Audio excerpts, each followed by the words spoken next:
Page number 121,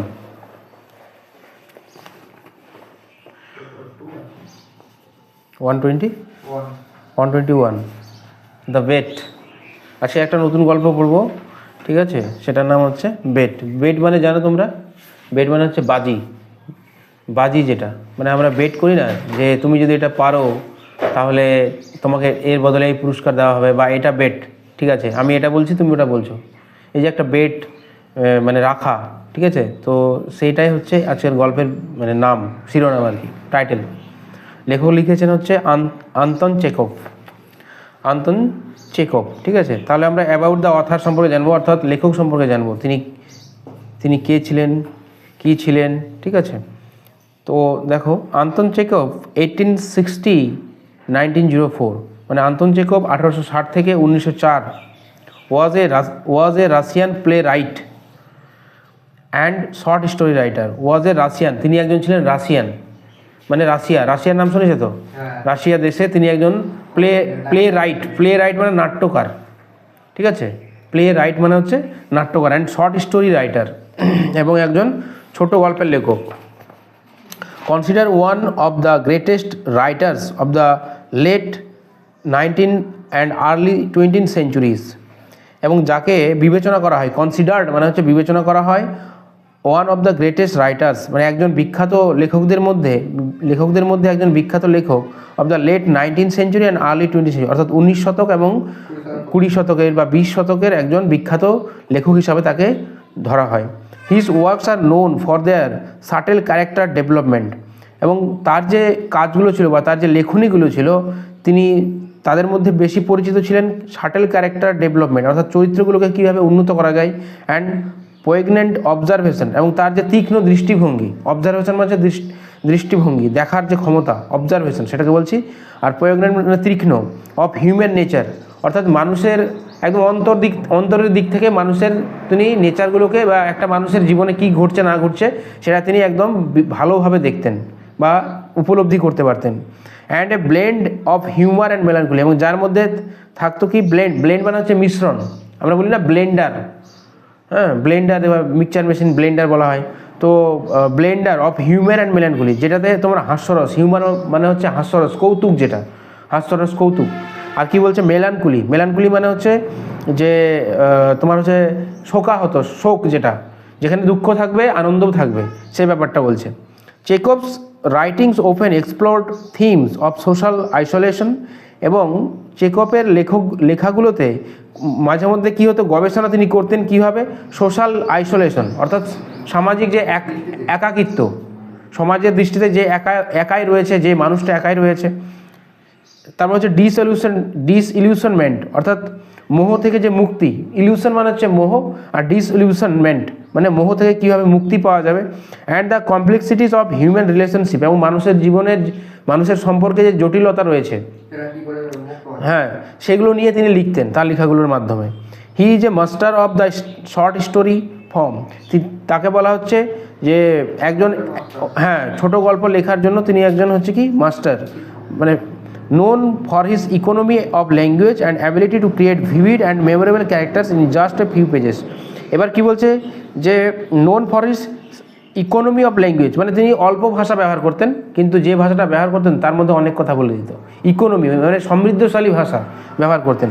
and ability to create vivid and memorable characters, এবং তার মধ্যে এরকম ক্ষমতা ছিল, সে কী হচ্ছে মানে চরিত্রের মধ্যে প্রাণবন্ত নিয়ে আসতো, মানে জীবন নিয়ে আসতো চরিত্রের মধ্যে। অ্যান্ড মেমোরেবল ক্যারেক্টার, এবং সেগুলো হচ্ছে একটা বিখ্যাত চরিত্রে পরিণত হতো in just a few pages, কয়েকটা পেজের মধ্যে তিনি যেন সব কিছুকে জীবন্ত করে তুলতেন, মোট কথা এক কথায়, ঠিক আছে? এবার দেখো পরের পেজ, আমরা টেক্সটটা শুরু করছি। ইট ওয়াজ এ ডার্ক অটাম নাইট, এটা ছিল একটা শরতের অন্ধকারাচ্ছন্ন রাত্রি। তাহলে প্রথম দৃশ্যেই আমরা দেখতে পাচ্ছি, ঠিক আছে? এটাকে জাস্ট ফিল করবে, হ্যাঁ, বলছে ইট ওয়াজ এ ডার্ক অটাম নাইট, এটা ছিল শরতের একটা অন্ধকারাচ্ছন্ন রাত্রি। The old banker was walking up and down his study and remembering how the old banker was walking up and down, এবং ওল্ড ব্যাংকার বলতে ব্যাংকার কাদের বলা হয়, যারা ব্যাংকে কাজ করে, ব্যাংকে যে কর্মী, ঠিক আছে? এবার কি বলছে ওল্ড, তার মানে বয়স হয়ে গেছে তার, ঠিক আছে। Old banker was walking up and down, সে এদিক থেকে ওদিক পায়চারি করছে, হেঁটে বেড়াচ্ছে, ঠিক আছে।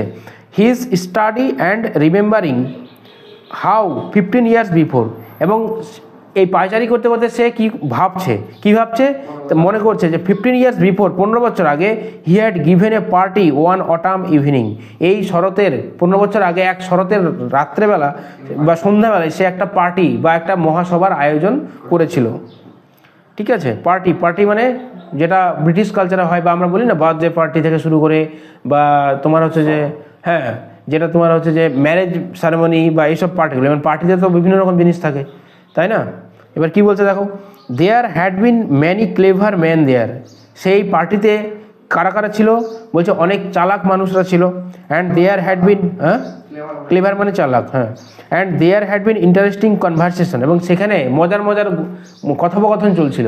এবার ইন্টারেস্টিং কনভারসেশন পার্টিতে কি হয়, কে কীরকম মানে বিশেষ করে মানে লোকজনের মধ্যে কি দেখা যায়, কে কীরকম, বিশেষ করে মহিলাদের মধ্যে দেখা যায় কি, কে কীরকম শাড়ি পরে আসছে, কে কত টাকা দামের নেকলেস পরে আসছে, কে কত টাকা দামের শাড়ি পরে আসছে, তাকে দেখতে কতটা সুন্দর লাগছে, তার মেকআপটা কেমন, ঠিক আছে। এই যে এইসব জিনিসগুলো, এগুলো বলছে ইন্টারেস্টিং ব্যাপার, স্টারেন্ডিং কনভারসেশন, মানে চমৎকার কথোপকথন হচ্ছে, ঠিক আছে। এবার কি বলছে, among other things they had talk of capital punishment, এবং এই যে বিভিন্ন রকম যে ইন্টারেস্টিং কথোপকথন হচ্ছে, তাদের মধ্যে একটা অন্যতম কথাবার্তা হচ্ছিল কিসের জন্য, সেটা হচ্ছে ক্যাপিটাল পানিশমেন্ট। ক্যাপিটাল পানিশমেন্ট মানে হচ্ছে সর্বোচ্চ শাস্তির ব্যাপারেও কথা হচ্ছিল, যে একটা মানুষ যদি অপরাধ করে তাকে সর্বোচ্চ শাস্তি কী দেওয়া যায় সেটা ব্যাপারেও সেখানে আলোচনা হচ্ছিল। মানে যেহেতু পার্টি বিভিন্ন রকম মানুষের সমাগম, তাহলে বিভিন্ন জায়গায় বিভিন্ন রকম আলোচনা হচ্ছে।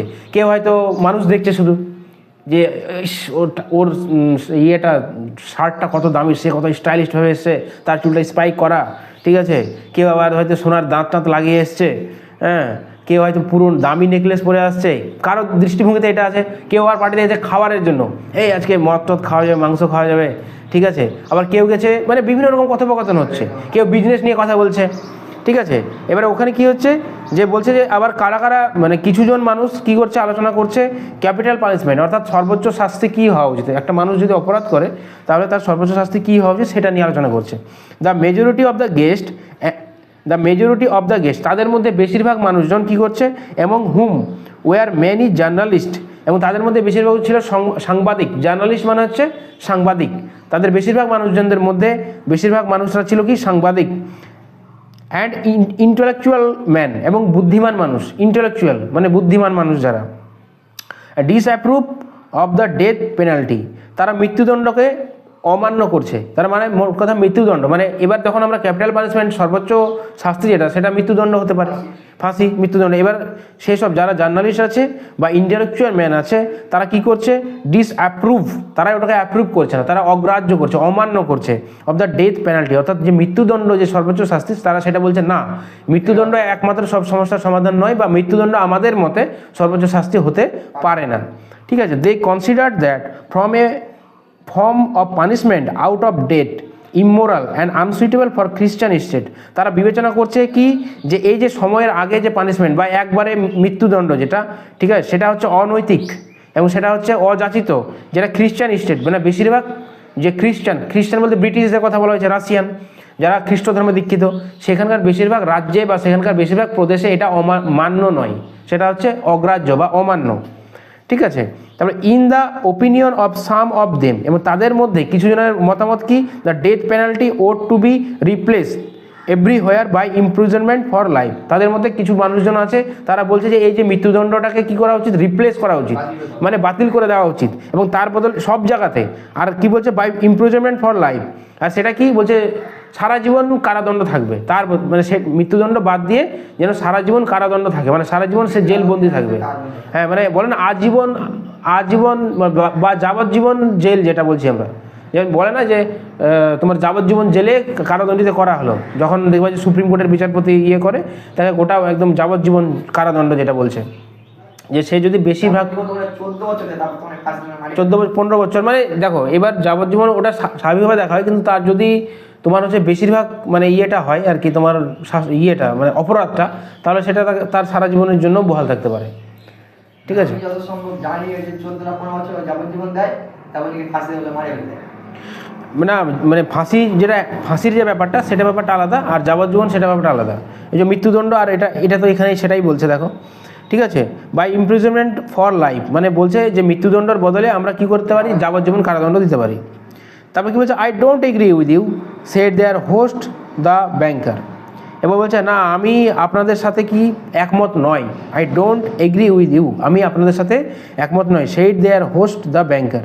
ব্যাংকার তার অতিথিদেরকে বলল, বা তার পার্টিতে যারা এসেছিল, হ্যাঁ তাদেরকে সে বলল, আই হ্যাভ হোস্ট মানে অতিথি, গেস্ট যারা আর কি, দেয়ার হোস্ট দ্য ব্যাংকার, হোস্ট মানেই তো বললাম গেস্ট অতিথি, ঠিক আছে।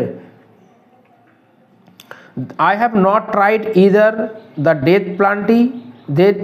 death penalty or imprisonment for life। বলছে আমি যদিও কখনো চেষ্টা করিনি মৃত্যুদণ্ড বা imprisonment for life মানে সারা জীবনের জন্য কারাদণ্ড, সেটা আমি কখনো চেষ্টা করিনি বা আমার কোনো অভিজ্ঞতা নেই এই ব্যাপারে। বাট ইফ ওয়ান মে জাজ এ priori the death penalty is more moral and more human than imprisonment for life। কিন্তু যদি কারো বিচার হয় এবং কারো যদি বিচার হয় বা কেউ যদি অপরাধ করে এবং সেটাকে যদি গুরুত্ব দিয়ে দেখা হয় সেই বিচারটাকে বা সেই ইয়েটাকে, the death penalty is more moral.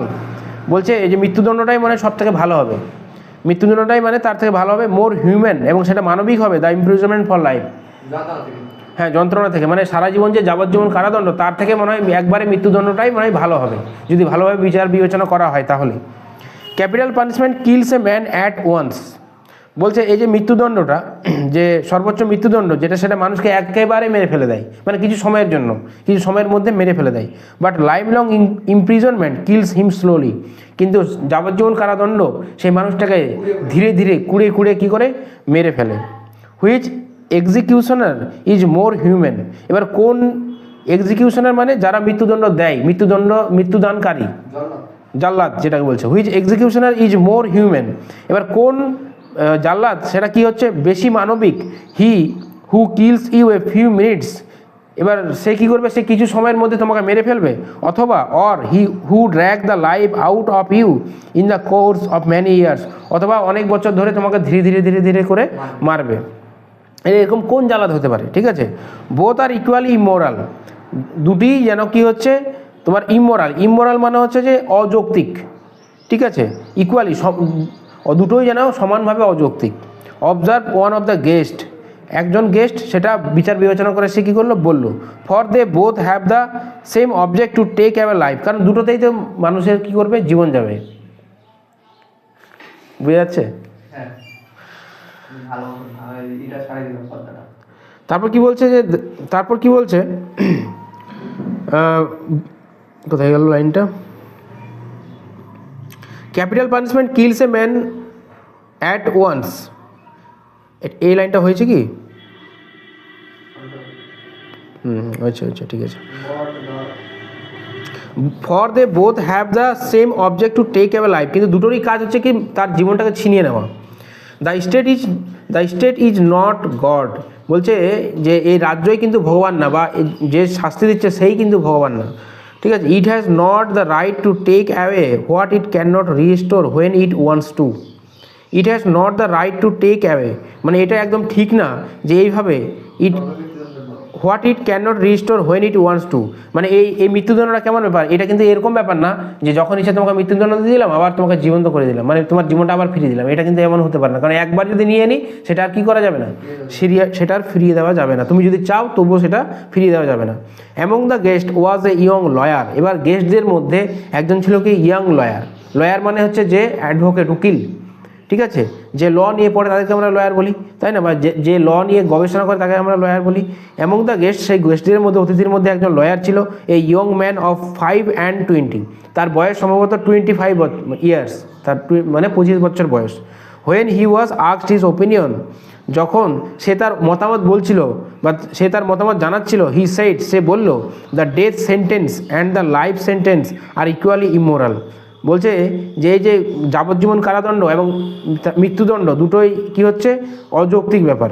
But if I had to choose, কিন্তু যদি আমাকে দুটোর মধ্যে বাঁচতে দেওয়া হয় বা মানে চুজ করতে দেওয়া হয়, between the death penalty and imprisonment for life, যে যাবজ্জীবন কারাদণ্ড এবং মৃত্যুদণ্ডের মধ্যে যদি আমাকে বাঁচতে দেওয়া হয় বা আমাকে চুজ করতে দেওয়া হয়, I would certainly choose the second, আমি অবশ্যই দ্বিতীয় জিনিসটা বেছে নেব বা দ্বিতীয় জিনিসটা পছন্দ করব, যে গোটা জীবনের জন্য যেটা যাবজ্জীবন কারাদণ্ড। To live anyhow is better than not at all, to live anyhow is better than not at all, বলছে যে একেবারে মরে যাওয়ার থেকে কিছুদিন বেঁচে থেকে মরে যাওয়াটা হচ্ছে বেটার, অনেক বেটার আর কি। ঠিক,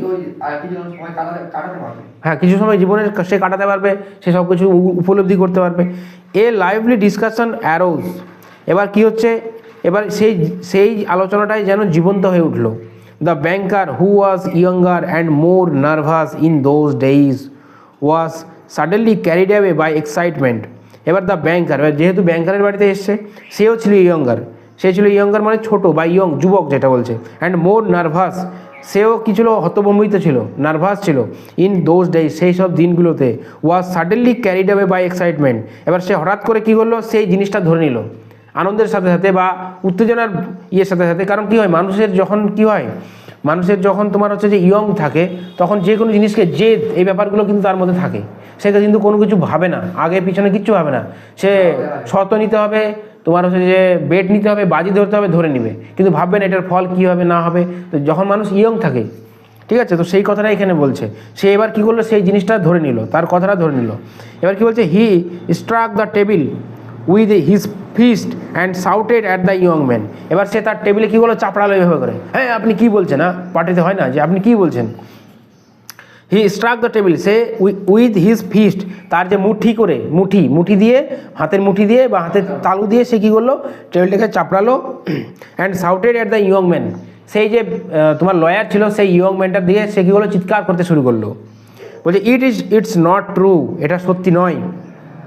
I will bet you 2 million you would not stay in the solitary confinement for 5 years।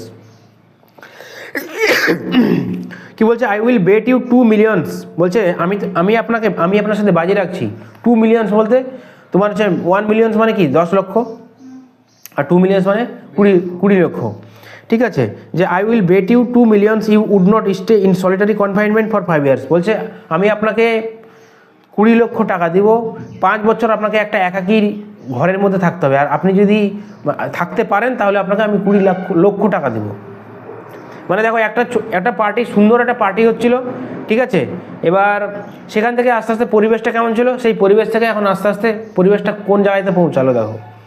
সেটা কিন্তু কি হচ্ছে, দুজনেই ইয়ং, কিন্তু এবার হয় না যে তুই আমার থেকে কেন বড় হবি, মানে কথা কাটাকাটি যেটা বলে, যে ইগো চলে আসছে মানুষের মধ্যে। আর মানুষের মধ্যে কখন ইগো আসে, তোমার কাছে যদি পকেটে টাকা না থাকে তাহলে তোমার মধ্যে ইগো আসবে না, কিন্তু তোমার মধ্যে যদি পকেটে টাকা থাকে, তোমার কাছে পকেটে টাকা থাকে, ধরো 5 লাখ 10 লাখ টাকা 20 লাখ টাকা তোমার কাছে কোনো ব্যাপারই না। তোমাকে হয়তো কেউ বললে তুই এই মার্সিডিজ কিনতে পারবি না বা আইফোন কিনতে পারবি না, তোমার কাছে অত টাকা আছে, তখন তুমি বলো কেন, কী বলছিস, আমার কি ক্ষমতা নাই, দেখবি এখনই একটা আইফোন কিনে দেখাবো, বা এখনই একটা মার্সিডিজ গাড়ি কিনে দেখাবো, আমি অডি গাড়ি কিনে দেখাবো, ঠিক আছে, যেহেতু তোমার কাছে টাকা আছে। হ্যাঁ চল, বল আমি কিনতে পারবো কিনা, দেখ বেট ধর, চল বাজি ধরি, ঠিক আছে। কিন্তু তোমার কাছে যদি টাকা না থাকে তাহলে কিন্তু সেটা তুমি করতে পারবে না। তো ওটাই হচ্ছে ব্যাপার। কারণ মানুষের কাছে যখন টাকা চলে আসে প্রচুর পরিমাণে, মানুষের মনে অহংকারটাও কী হয়, বেড়ে যায়। সে কিন্তু ভাবে না যে কী হবে না হবে, এর ফলটা কী হতে পারে, ঠিক আছে। তো এবার সেই যে ব্যাংকার, সেও ছিল তার ইয়ং বয়স, সেও বললো যে আপনি যদি 5 বছর ধরে কোনো একদম একটা ঘরে একাকী, একটা ঘরের মধ্যে ঢুকিয়ে দেওয়া হবে আপনাকে, সেই ঘরে যদি 5 বছর আপনি কাটাতে পারেন তাহলে আপনাকে আমি 20 লক্ষ টাকা দেব, ঠিক আছে। বলছে if you mean that in earnest said the young man I will take bet but I would stay not 5 but 15 years। বলছে হ্যাঁ, আপনি যখন এতটাই আগ্রহ করছেন তো ঠিক আছে, আমি রাজি আছি, I will take the bet, আমি আপনার প্রস্তাবে রাজি আছি বা আপনার বাজিতে আমি রাজি আছি, but I would stay not 5 but 15 years, আমি শুধুমাত্র 5 বছর থাকবো না, আমি 15 বছর থেকে দেখাবো। এবার ও বলছে, মানে ও চাচ্ছে এত বড় জনের লোকের সামনে আমিও ছোট হব না, হ্যাঁ আমিও মাথা নিচু করবো না, আমারও তো ইগো আছে, আমিও পারবো না এমন কি আছে। কারণ এটা বেশিরভাগ কী ক্ষেত্রে হয়, যে ধরে নাও যে একজন, ধরে নাও 2জন ছেলে আছে আর বেশিরভাগজন ধরে নাও মেয়ে আছে, বা মহিলারা আছে, এবার সেখানে যদি দুজনের মধ্যে একটু কথা কাটাকাটি হয়, এবার ও ভাবে যে আমিও মাথা নিচু করবো না এদের সামনে বা মানুষের সামনে, আর ওইভাবে আমিও মাথা নত করবো না এই মানুষের সামনে। 15 বছর 15 বছর আগের কথাগুলো ভাবছে যে এই দিনটা কি ঘটেছিল, সে যে পায়চারি করছিল কিনা, 15 বছরটা পূরণ হবে আর কি, ঠিক আছে। এবার সে ওটা ভাবছে। এবার said the young man I will take the bet, এবার সেই ইয়ং ম্যানটি বললো ঠিক আছে আমি আপনার প্রস্তাবে রাজি আছি, but I would stay not 5 but 15 years, আমি শুধুমাত্র 5 বছর থাকবো না, আপনাকে 15 বছর থেকে দেখাবো আমি, তো আপনি রাজি থাকুন, আপনাকে কিন্তু সেই টাকাটা কিন্তু অবশ্যই দিতে হবে, ঠিক আছে। তো এই হচ্ছে ব্যাপার, এতটুকুই আজকে থাকবে, হ্যাঁ। তারপরে এটা পার্ট 1, এরপরে আমরা পার্ট 2 পড়বো, তারপর দেখো গল্পটাতে কী হচ্ছে না হচ্ছে।